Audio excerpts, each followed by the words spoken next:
This is Jilliana Ranicar-Breese, and this is part 2 of my interview with Hakan. Tell me, how did you get into being a writer? Yeah, because I know you're a writer and a poet. You've written 5 books, did you say? I did. Yes. So far. And of course, obviously, copywriting. But how did all that start? Actually, all that started with the books.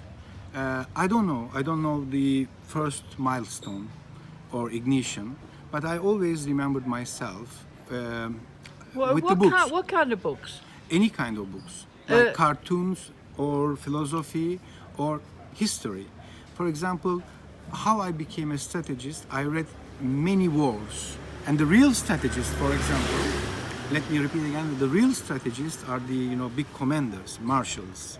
So in the army, military armies, of course. Definitely, like Wellington, like Atatürk, like Napoleon. Hannibal, Attila, they're all big strategists. So yes. When I read them, I understand what is strategy.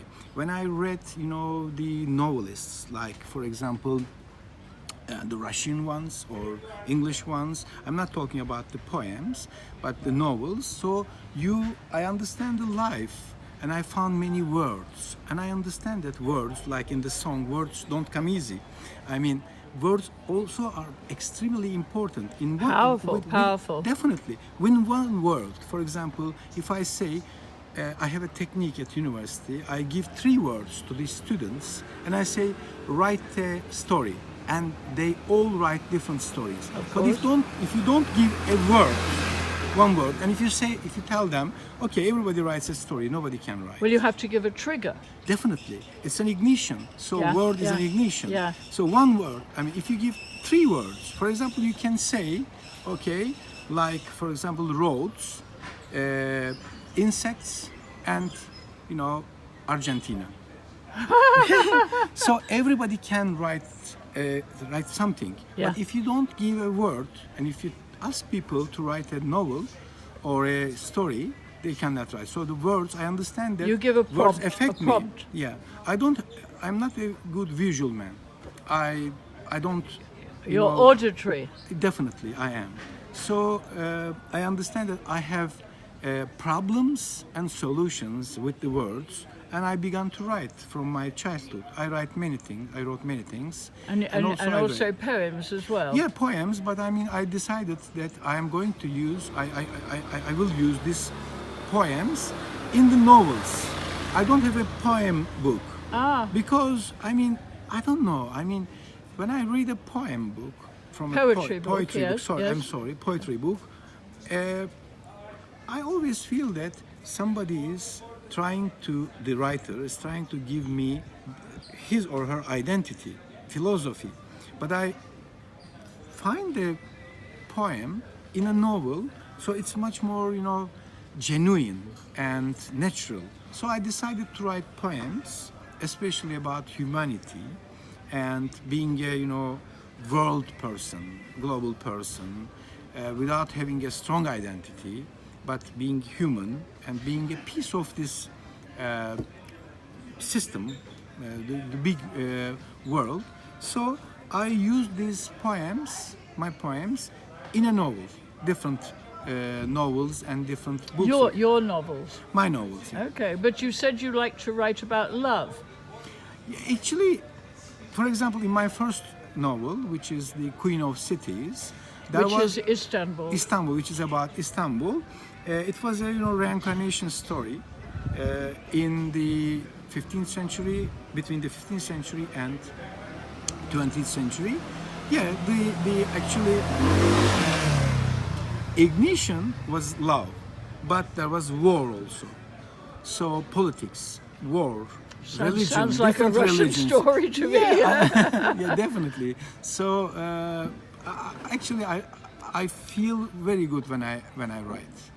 Okay. Are you writing a novel at the moment? Yes, I am writing a novel passing in United Kingdom, actually in London. Yeah. It was about an immortal cat.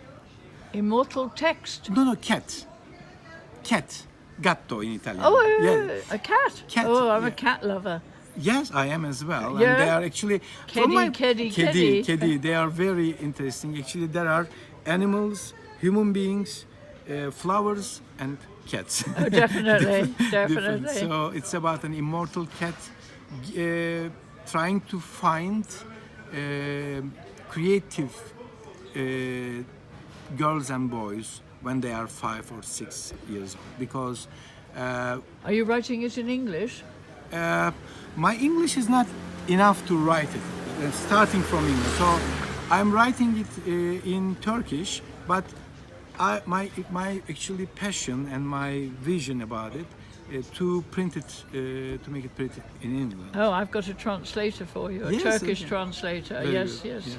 yeah. I'll introduce you. Yeah. Okay, so you obviously got into copywriting. Now, your big client was Turkish Airlines. Tell me, because I even knew one of the expressions. What was it? Widen your horizons, or Yeah, widen your horizon. Yes, Actually, you wrote that. I wrote the launch one. This is actually I'm not working for Turkish Airlines for actually for nearly 8 years. But you did the I did the Feel Like a Star. Feel Like a strategy. Star Yeah. with Kevin Costner. How Definitely. did you come up with that concept? Actually, I do remember it now. all right. Could I explain it through the M.U.S.T model? Because Yes, yes. in market attractiveness, in the first letter, in the analysis, we understood that Turkish Airlines in 2006, I'm talking about 2006 when I started to work with Turkish Airlines, actually we understood that Turkish Airlines was a 3-star airline. So they wanted to Rebrand and to be a 5-star airline and also a global airline rather Yeah, than a which they are national today. flag carrier, because it's a very airline business Yes. explanation. But you studied aeronautics, didn't you? Pardon? Did you study aeronautics? No. No, okay. I I'm didn't. mixing it up Yeah. with someone else. Actually, we understood that even if Turkish Airlines had 3 stars in many components in Skytrax research, despite 3 stars, Turkish Airlines had 4 or 5 stars in 2 things, 2 headlines. One of them is hospitality, and the other one is actually cuisine. So that is why actually hospitality and cuisine made many passengers, foreign passengers, not the Turkish ones, I mean, very happy. And they have a very nice uniform as well. Definitely, Turkish Airlines actually Very were smart. always like this, because hospitality and cuisine are the assets of the Turkish people, the Turkish culture. Yeah. So that is why we wrote I was the strategy planning head of strategy, and with my team, I wrote Feel Like a Star strategy. Turkish Airlines makes you feel like a star. How did you choose Kevin Costner? Actually, we had many Choices? alternatives, but Mr. Costner was so sincere and how could I say, very genuine. Genuine, So yes. very professional, but also very relaxed man who makes you relax as well, because it's very hard to work with a celebrity. And how long did it last, the actual advert? What was the length of the advert? Actually, it was nearly 1 year. 1 year. No. When it was, when Production. people saw it at the cinema or on television, how long did it run for? Yeah, nearly 1 year. In 2000. No. Okay.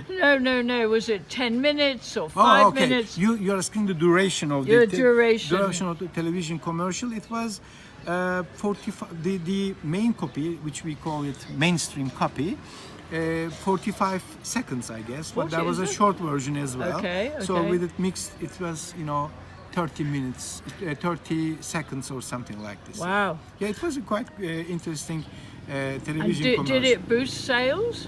Yeah, definitely. Definitely. But much more important, the real target was, rather than sales, was the perception. Uh-huh.